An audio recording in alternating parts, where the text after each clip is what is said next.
Thank you, Brad and Caroline. Thank you all again for coming today. So we're going to be hearing a lot today about how technology can help us work better, think better, build better. But we want to kick off today by asking how technology can solve the biggest challenge facing humanity, climate change. And there's no stretch of the imagination to say that this is a case where technology really can save humanity. So that's what we want to dig into today. We all know about the amazing leaps that have been made in solar and wind and batteries over the last 20 years. But those technologies are not enough. What are the frontier technologies that can reach the parts of the economy that those technologies can't reach? How does AI play a role in that? And most importantly, where is the money for all of this going to come from? So as this is a Bloomberg conference, let's start with the money angle. Raphael, I'll start with you. I think we have a chart actually to pop up on screen. So we started the year with this huge optimism that we would see this wall of money coming into clean tech. We had the Inflation Reduction Act, the European Green Deal, etc. But as you can see on the chart, that hasn't quite transpired. VC money has not flowed as much as we would have thought. Now, a lot of that might be down to rising interest rates, geopolitical tensions, etc. But it does sort of seem to sort of temper some of the optimism that we saw at the start of the year. Raphael, from where you sit, you run an investment fund for startups. Are you seeing that? Should we be concerned? Well, to be honest, in the last 2 years, we invested in 48 companies from Paris in the sustainability field. And I believe it's a great place to be. Definitely. Well, you were showcasing some numbers on climate, and definitely there's been a burst, maybe, but the VC downturn has slowing down investment in every category of the venture world. Climate, I think, is attracting more and more interest. It's a fact. In Europe, we have great regulation, Article 8, Article 9 funding. If some funds are struggling to raise, the climate tech is definitely performing pretty well. We have seen that on growth stage, it's actually doing really well. I think you have Northvolt talking during the day. Vercor is a great also French company in the field. We have Climework in Europe. So I think it's really dynamic, and especially at the early stage, we have such an amazing opportunity, well, from the French perspective, but also in Europe again, having subsidies and grants to help the founders do a great job. So definitely, I think we can learn from the mistake of the first clean tech burst. And we see that technologies such as carbon capture with the CCUS and DAC are actually growing in the interest of VCs. So I believe that maybe the interest is shifting from software to hardware, and investor, just like us at the pre-seed, really early stage, are gearing up to help founder from a tech perspective to speed up their tech roadmap. And before we get to Bart, I mean, you mentioned carbon capture. Are there any other areas within clean tech where you are seeing a huge appetite right now? Yeah, definitely. I guess, well, we'll talk a bit about nuclear. This is also where smaller side projects are actually attracting a lot of interest from the early stage, even if, well, the length of investment is still pretty long. Circular economy has done a lot of things happening, whether it's about waste management, but also just upcycling and actually having network effects. And definitely water industry. We still see too few companies. Often they're related to utilities, but so many cool investment on the field. I can only recommend looking at a great company we have called Cumulus, creating water out of the air. I guess this is the kind of infrastructure startups that are attracting more and more interest from the VC side, where before they were more, talking to private equity firms or project financing, and now we're seeing that, well, they're going much faster to the market, and actually even those asset-heavy companies can be really successful on the tech scene. Thank you.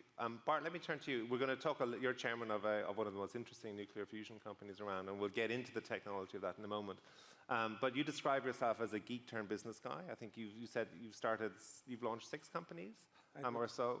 This is a UK tech conference. So I wanted just to sort of start by asking you, how would you describe the investment environment or the business climate right now in the UK for clean tech startups such as yours?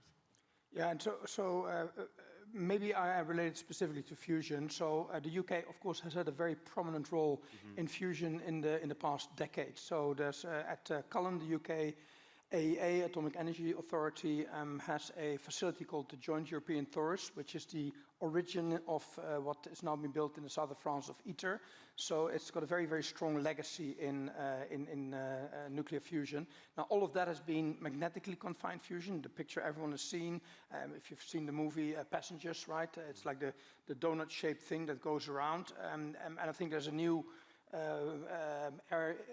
type of fusion that's starting to take the lead, I would argue, inertia confined fusion, which is what, again, in Oxford, the company I chair, First Light Fusion, that comes out of Oxford University, so there's a really strong ecosystem there. And I think from a environment perspective, I'm sure you've seen a couple of weeks ago, the UK government has announced a £650 million further funding into fusion to retain that lead position. A lot of that money is going to go, no doubt, to magnetically confined fusion, as it should, because there's a lot of effort that's gone in there in the past. But we're obviously having a lot of discussions to make sure that it's not just MCF, but also inertia confined fusion that will get its part. And it's a very supportive environment. And if I can relate to your question of the IRA in the US, I think we should not forget that the IRA actually is predominantly, solely, I would argue, funding deployment, and it doesn't fund technology. And so there is, however, in the US, in particular on fusion, there's also really substantial funding. The US has $1 billion allocated to the sector in research funding to get these things to become power plants. So later on, we'll talk about all of the leaps that we've seen coming out of the US over the last year. We've talked about the money and the investment climate. I now want to sort of dig into the technologies. Before I talk to Samir, we have a poll that we want to show you. I think you can vote on your phones. And the question is, where do you see the best returns in clean investment over the next decade? Solar, wind, carbon capture, geothermal, fusion, or green hydrogen? As I say, you can vote on your phones, and we'll get back to the results. Hopefully, it will be displayed in real time on screen as the conversation goes on. So only one decade. Here we go. Green hydrogen is racing ahead. As the votes come in, I think, Samir, you were going to be your job here is to persuade the audience here about the virtues of geothermal. So you say that this is going to be the decade of geothermal. Why is that? Yeah, I truly believe that that's the case. So we've seen for the last 10 years that there's been a huge focus on electricity, on power. There's been a huge focus on wind and solar, and rightfully so. We need as much wind and solar as possible. But I think that what we are seeing now is that the big elephant in the room is actually heating. If we look at heating in Europe, 50% of all the energy we consume in Europe is for heating and cooling. And by far, most of that is for heating of our houses. And if we then look at that, then 70% of all that energy today comes from burning fossil fuel. So if we want to reach our climate goals, we need to do something about heating. And I really think that that is the big topic right now in Brussels, in Germany, in France, in many of the European countries, that they see that we also need to focus on heating. And I think that that's the reason why geothermal has such a huge potential when we look at the future. Because if you look at heating, then geothermal has been around for hundreds of years, and that's primarily been used for producing electricity. But there, if you want to do electricity from geothermal, then you need plus 300 degrees water, and it's not everywhere that you have that. But actually, if you just want to do heating in combination, together with district heating, you only need water like 40 to 50 degrees hot, and you have that across Europe. So you actually has a huge market for this. You know, you basically just have to have two maps. One map that you put on top of each other, one map of all the water reservoirs in Europe, which are between 40 to 80 degrees. And we know where they are, because for hundreds of years we've been drilling thousands of wells trying to find oil and gas. And normally, if we didn't find oil and gas, we found lukewarm water, which we couldn't use for anything up until now. So you basically have that map over Europe, and then on top of that, you put the map of the district heating systems in Europe. And then you see a huge potential, a huge market for geothermal for heating. And I think that that's a completely different case from doing geothermal for power, where you need much hotter water, and it's much more difficult to find these reservoirs. So that's the reason why I think that we are entering into the decade of geothermal, because heating is going to be such a huge part of the green transition, and geothermal can be such a great part of transitioning heating from fossil fuel to green energy. And can you explain to the audience that we talked about this when we talked last week, just the sort of the physics and the engineering of geothermal? What's the lowest point that you need to dig down before you know, how deep do you need to go before it stops being economically viable to get all that hot water out of the Earth's crust? So that depends very much on the different city that you're going into, but basically this is known technology. So we've been in oil and gas for 50 years, and this is what we've been doing for 50 years. When you are producing oil, you normally get a lot of water as well. In the North Sea, when we're producing oil, you get 70% water. Then you separate the water from the oil, and then you mix more water in, and you send it back into the reservoir. This is much simpler. You have one production well where you are taking up the hot water, and then you harvest the heat and you send the water back again. So very, very simple technology. The new thing is that there is a market for heating in Europe. And normally we would say that you need 40 to 50 degrees. That's kind of the lowest point in respect to where it makes sense to harvest the heat from the reservoirs beneath. But it also depends a little bit on the cost of doing the wells. But in many of the large cities, what is the benefit is the fact that the footprint is very small. So a geothermal plant is around 20 by 20 meters, so you can fit it into each parks in large cities. And that's often the problems in large cities. How are you going to convert into green heating in the large cities? And their geothermal has a really, really small footprint and can be used. So in many of these cities, you know, you can maybe even go further down in temperature than the 40 to 50 degrees. We're in London, so what, 3 kilometers or so? Is that how far down you'd need to go? I think London, the focus on London is on this transition that we are seeing, that for many years we've been using gas as heating.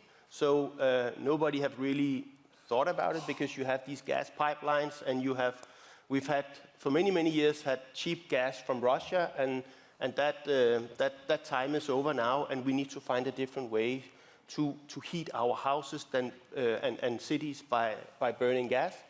And I think that the answer to that is rolling out more district heating. We're seeing that in Brussels, we're seeing that in Europe, we're seeing that in Germany, in Poland, that you're rolling out more district heating. And that could be a solution for London, that you roll out district heating in London, and then you have a raft of different energy sources, heat sources, that can tap into this heating infrastructure that you build. It could be surplus heat from carbon capture, from power to X. It could be surplus heat from waste incineration. It could be from geothermal as well, but it could be a mix. But if you have that infrastructure for heating, then suddenly you have a vast amount of green heating sources that you can put into that infrastructure, and thereby get rid of the fossil fuel for heating of the houses in London. Thank you. Bart, let me turn to you. So a year ago, nearly a year ago, the world was set alight by headlines coming out of California from the National Ignition Facility, stating that the holy grail of nuclear fusion had been achieved net energy gain, i.e., and I'm sure I'll get the physics wrong here, but essentially you use energy to smash two... More energy out than in. Correct. When you're fusing together a hydrogen nuclide. This is the opposite, for those of you who have seen Oppenheimer, this is the opposite of the Trinity test, of course, which is fission, this is fusion. Can you tell us a little bit, so that was the big story a year ago, how have things evolved since then? Yeah, so it was the National Ignition Facility, Lawrence Livermore, achieved, actually what they achieved is just what the name says, what's on the tin, ignition, meaning that they were able to ignite the fuel so it self-heats, and that actually theoretically allows you to get to much higher gain than where they are today. And so they were able to do that with inertia-confined fusion. Which is the same technology as yours. That's what we're doing too. We just have a simpler way of getting there. They have a lot, actually you see on the picture here, so we have a little target, as we call it, which is this thing out here.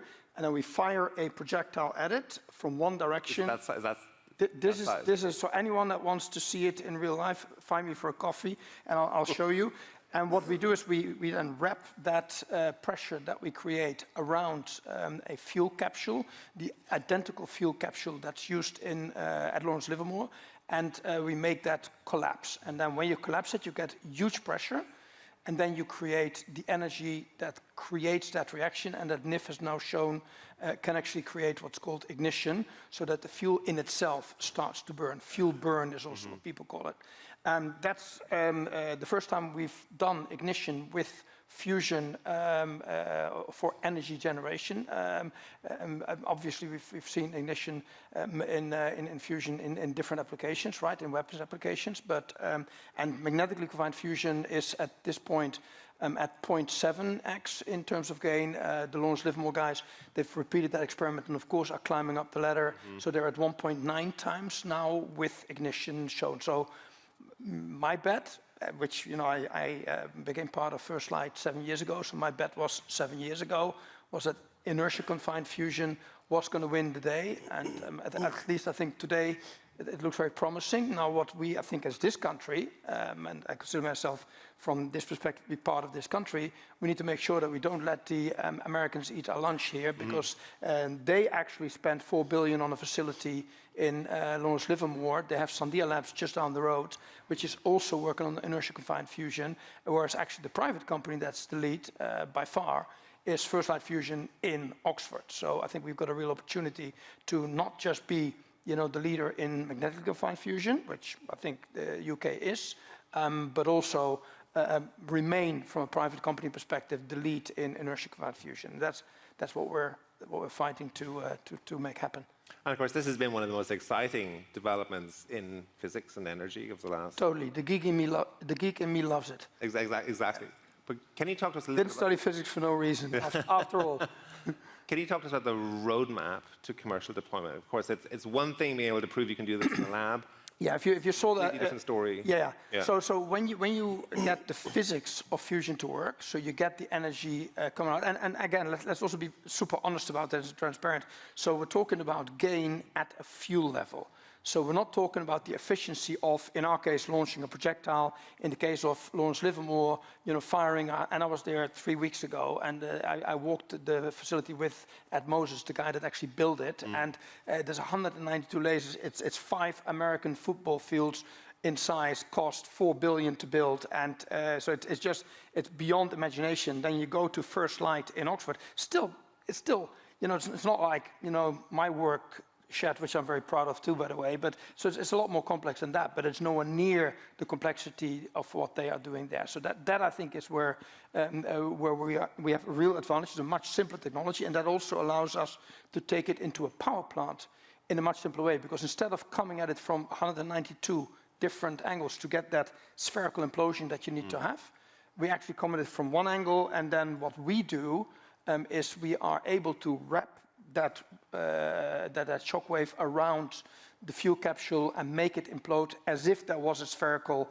shockwave coming from all angles. And so in the end, if you look at First Light, we've got 100 people, and the largest group of people in there are, as Nick Hawker, the founder, always says, I basically got a block which is about an inch by an inch by an inch, and I can do in there whatever I choose to do. And so we've got a group of people doing simulation to simulate these targets before we actually fire them, using, I think there was a question that was there earlier, we have a lot of AI that we use because it becomes super complex, a lot of different simulations that we run. For every experiment we fire on average, for every experiment that we fire, we run on average 2,000 simulations on our own cluster in Oxford, actually. I want to get the investment perspective from Raphaele in a moment, but just very quickly, how many years... You're going to invest, Raphaele? This is the pitch. You're too far along for us. Very quickly, sorry, before we... how many years, your best guess, before we see commercial deployment, 10, 20, 30? So I think that there's about, I would say there's about 6 credible approaches to fusion in private companies. It's going to come from a private company, right? It's not going to come from one of the national laboratories. They're not even targeting to do that. They all have a timeline that's similar. I mean, some are more aggressive in what they communicate, but in the end, it's all at some point in it's early 30s, and then some things will go wrong. So, but our timeline is 32.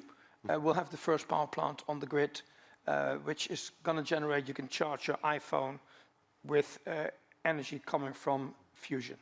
Isn't that cool? Very cool. Raphaele, what's the investment perspective on fusion? Obviously, a lot of talk about it, a lot of excitement about it. Are you seeing a lot of appetite to put money into fusion? Yeah, definitely. We are participating to a big event, actually, on the nuclear energy topic in Paris in the coming months. We invested also in a company called NDB Technologies, recycling radioactive waste to create... Fusion does not generate any radioactive waste out of the reaction, right, to be clear. So that's the differentiation between fission and fusion. There's no... The product of the reaction is neutron and a helium core, and the helium, we've got 2% around us, right? I guess this is a great topic, but we've been talking a lot about renewable energy, and I think there is also going to be a change of paradigm, typically going from centralized way of producing energy to a mix of different solutions. And not only about energy production, but also about, I was talking about waste management, talking about water, all the utilities. And so, well, definitely, personally, my target as an investor is how do we solve climate change? We have less than 20 years remaining. Big ambition when it comes to lowering the rays of heating on our planet. And I strongly believe that there were some lines missing on the poll you sent to the audience. And definitely, well, talking about batteries, yes, solar, wind is going to help us get more electricity on the grid. But then how do we manage the grid? How do we do peer-to-peer? How do we do better charging system for our cars and our homes? So I'm not a specialist about nuclear. I invest in a wide range of companies. I told you, 48 companies within 2 years. We have great specialists working with our founders. But definitely, I think this kind of the problem we want to solve is going to be with a wide mix of technologies, whether they are really high-tech, with longer roadmap and big impacts, but also with companies that can have an immediate impact within 2 years, but still with the ambition to make up to 150 million within these 2 years. Yeah. Before we wrap up, I want to get some closing comments from all of you on AI. But before we do that, can we get the poll back up again, just so people can see the final results as we conclude this panel? Let's see, green hydrogen, which we haven't talked about. Can people change now from solar to nuclear fusion? I think the poll is closed. This is closed. Right, but it shows the scale of the job you have to do to persuade people.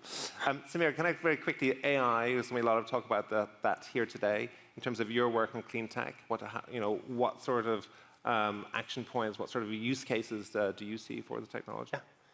Of course, we can use it for optimizing the use of the reservoir, but I think what's much more interesting is the use of it in balancing the electricity grid, because in the future you will have much more electricity from wind and solar, and we see how important it is to balance the electricity grid. And in geothermal, we use quite a lot of electricity as well. It's the most efficient way of converting electricity into heat, but we still use quite a lot of electricity. And I think that we can use that AI to help with better balancing the electricity grid, and thereby, shutting off our heat pumps at the time where electricity is very expensive. And at that time, then the district heating system would normally use another heat source, but you can really use the geothermal and AI to help with balancing the electricity grid in a future where we will have much more wind and solar. Thank you. Raphael, quick closing comment from you on AI? Definitely, especially in the mining industry, where we have seen a lot of progress using AI. But I would say last year we were talking a lot about Web3. This year it's all about AI. Definitely, those two technologies are just the new tools that some clean tech can use to optimize better their application. Bart? So I'm an old semiconductor guy, turned energy guy, and in semiconductors, I did a lot of device physics work there. And in device physics, the guys that can do the best simulation always win. That's just, if you look at history, the companies that won did the best simulation. We now are able to do so much more simulation by not having to do it as humans, but actually using AI. And it's not just AI by itself, right? It's not as if, we asked the computer, can you please come up with this guy, right? That's not the case. So I think AI is incredibly important to increase the ability to do simulation in a much bigger way than we've ever done before. So the simulations will save us. Simulations will save us. Okay. Well, thank you very much, everybody. Thank you.